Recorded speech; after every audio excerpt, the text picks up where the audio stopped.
जय हिंद दोस्तों, इन नेताओं को पेंशन भी और वेतन भी साथ साथ सुप्रीम कोर्ट ने सख्त चेतावनी दी है कि आखिर इन्हें किस बात की पेंशन मिलती है। एक दिन ये एमएलए रहते हैं, एमपी रहते हैं तो उन्हें पूरे जीवन भर पेंशन मिलती है, उनकी पत्नी को पेंशन मिलती है और पेंशन के बाद वो एमएलए रहते हैं तो उसकी तनख्वाह और सुविधाएं लेती हैं। यानी इतना टैक्स का पैसा लेते हैं। और एक तरफ ये जवान है जो पहाड़ को चीर करके 17,800 फीट की हाइट पर 12,000 किलो की गन को अपनी ताकत से पहुंचाते और इनकी पेंशन पर बार है। इनको पेंशन नहीं मिल रही है, कभी इन्हें ओपीएस मिलता है तो कब फिर उसको एनपीएस कर दिया जाता है, फिर इनको यूपीएस कर दिया जाता है। क्यों?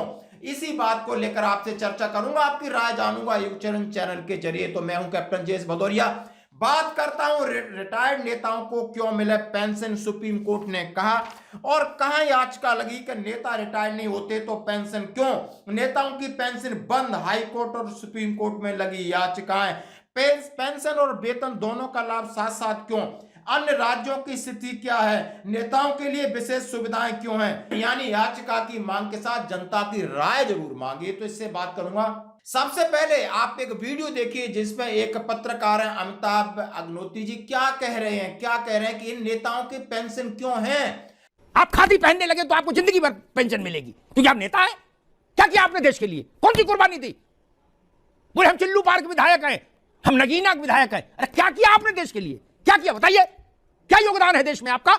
आखिर ये इतना टैक्स का पैसा लेते हैं ये मलाई खाने वाले लोगों को, और जबकि जवान हैं जो बॉर्डर पर हैं उनके लिए आपने एनपीएस लगा दिया। यदि एनपीएस इतना अच्छा था तो सबसे पहले नेताओं को क्यों नहीं दिया जिनके पास करोड़ों अरबों की संपत्ति है, सारी सरकारी सुविधाओं का लाभ उठाते हैं। दोस्तों, ये बात पर डिस्कशन करने से पहले मैं अपने जाबाज जवानों को, जिन्होंने पत्थर को चीर करके इतनी बड़ी गन्स और इतनी बड़ी हाइट पर बंकर पर पहुंचाई, डिप्लॉय की और वहां से फायर किया, दुनिया में इनका डंका बज रहा है। यहां ना तो कोई मशीन है ना कोई मशीन की ताकत, फिर है जवान के जज्बे की ताकत। और ये वीडियो आपको हिला के रख देगा। दोस्तों, आप देख सकते हो कि 17,800 फीट की ऊंचाई पर 12,000 किलो, आप समझ सकते हो 12 टन, और आप समझ सकते हो 120 क्विंटल किलो की गन को, पत्थर को पैरे, पहाड़ों को चीरा, रास्ता बनाया, खुद गए और उसके बाद गन को किस तरह खींच के ले जा रहे हैं। ये जो वीडियो वायरल हुआ है भारत की आन बान और शान को बढ़ाया है पूरे विश्व के अंदर।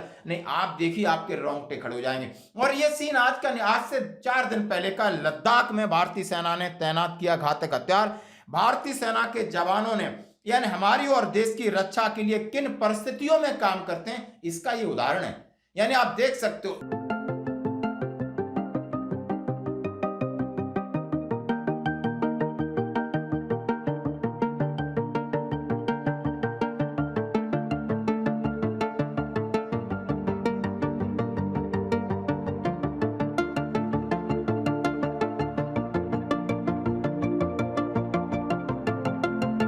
चाहे सर्दी है, वहां माइनस टेम्परेचर है और उस पर जवान 17,800 फीट के ऊपर पहले जाते हैं, पत्थरों को तोड़ते हैं, वहां पर एक बंकर बनाते हैं, रास्ता बनाते हैं और फिर जाकर के नीचे जवान है इतनी भारी भरकम गन्स को, वहां पर ऑक्सीजन की प्रॉब्लम होती है, वो खींच कर ले जाते हैं। भारत माता की जय। यानी देश के जज्बे के साथ देश के नागरिक, आप ये देख सकते हो, यह है जवानों की ताकत, असली ताकत। तो इसलिए भारतीय सेना का जवान दुनिया में सबसे नंबर 1 जवान है। यानी वो एक किसान का बेटा होता है, मजबूत शरीर होता है, मजबूत मानसिकता होती है, कम संसाधनों के साथ जब कहीं संसाधन नहीं मिलते तो अपने आप को झोंक देता है। और इसकी ये मिसाल है कि गन्स को कैसे चढ़ाया। और ये वीडियो जबरदस्त वायरल हो रहा है, पूरे देश में वायरल हो रहा है। हर कोई चैलेंज कर रहा है कि उसको देखिए कि भारतीय सेना की असली ताकत देखनी है तो आपको इस वीडियो से पता चल जाएगा।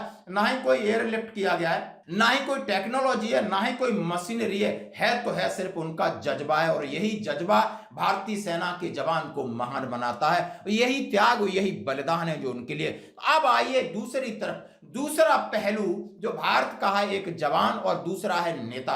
इनको पूरी पेंशन चाहिए, उनको पेंशन, नेता बनने के लिए कोई क्राइटेरिया नहीं। नेता बन गए, एक दिन रहे तो पेंशन चल रही है, दूसरी बार फिर नेता बन गए तो उसका वेतन चल रहा है, भत्ते चल रहे हैं। इसी को लेकर बुद्धिजीवियों ने अब अलग अलग माननीय सुप्रीम कोर्ट, हाई कोर्ट में याचिकाएं दायर की है कि आखिर टैक्स का पैसा इतनी गरीबी है, इतनी बेरोजगारी है और इनको इतनी मलाई क्यों खाने दी जा रही दोस्तों। और इसी पर मैं बात करूंगा, इन दो खबरों को कवर करूंगा। बने रहिए हमारे साथ और देखते रहिए युग चरण चैनल दोस्तों। तो मैं बात कर रहा हूं कि रिटायर्ड नेताओं को क्यों मिले पेंशन। सुप्रीम कोर्ट ने बुधवार को सवाल किया कि पूर्व जनप्रतिनिधियों को पेंशन देना क्या करदाता पर बोझ नहीं है।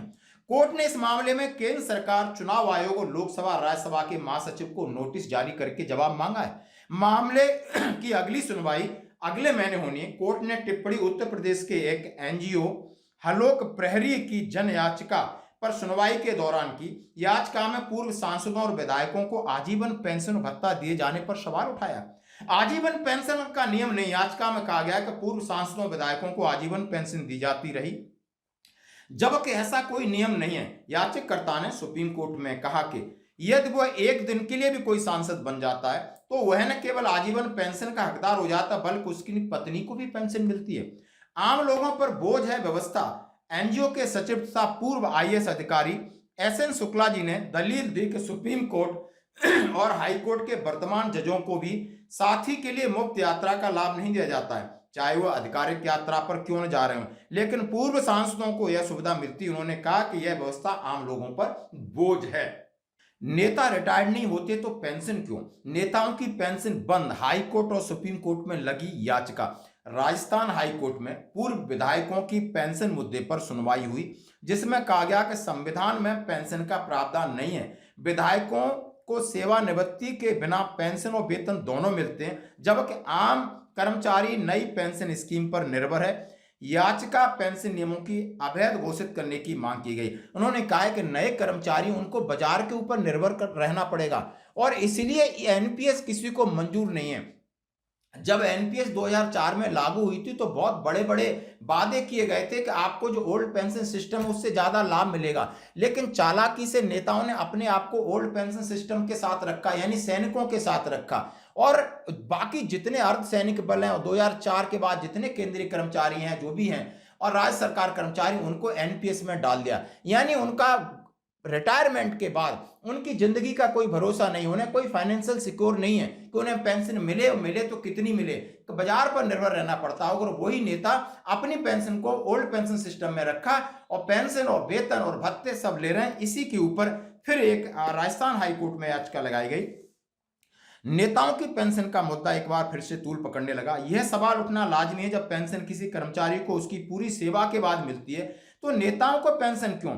कर्मचारी रिटायर्ड होकर पेंशन पाता है, लेकिन नेता कभी रिटायर्ड नहीं होते। यह मामला राजस्थान हाईकोर्ट में, यानी कि एक कर्मचारी 60 साल तक सेवा करता है, उसके बाद वो पेंशन का हकदार होता है। यहाँ पर एक दिन के बाद पेंशन का हकदार होने के बाद पेंशन वो मिल रही है एक दिन की, दोबारा आप एमएलए बनते हो तो उसकी वेतन मिल रहे हैं। तो ये किस बात, ये अन्याय है सरासर। आप इस बात में कहा कि राजस्थान हाईकोर्ट में सुनवाई, राजस्थान हाईकोर्ट में पूर्व एमएलए की पेंशन को लेकर सुनवाई हुई। जनहित याचिका में कहा गया कि संविधान में पूर्व विधायकों को पेंशन देने का प्रावधान नहीं है।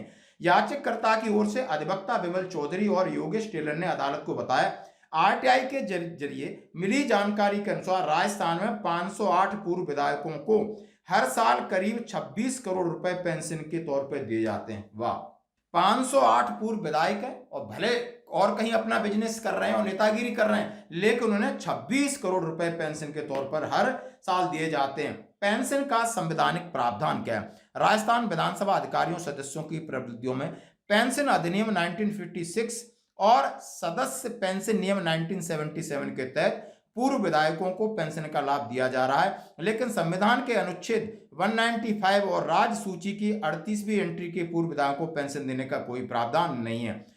पेंशन और वेतन दोनों का लाभ, कई विधायक जो पुनः चुनाव जीतकर एमएलए बन जाते हैं उन्हें पहले कार्यकाल की पेंशन मिलती है और दूसरे का उन्हें वेतन मिल रहा है। इससे राज्य सरकार पर वित्तीय बोझ बढ़ता है। याचिका में कहा गया है कि पेंशन उस व्यक्ति को दी जाती है जो एक निश्चित आयु के बाद सेवानिवृत्त होता है, जबकि विधायक सेवानिवृत्त नहीं होते हैं। इसके विपरीत कर्मचारियों को नई पेंशन स्कीम के तहत पेंशन मिलती है जो शेयर मार्केट पर निर्भर होती है।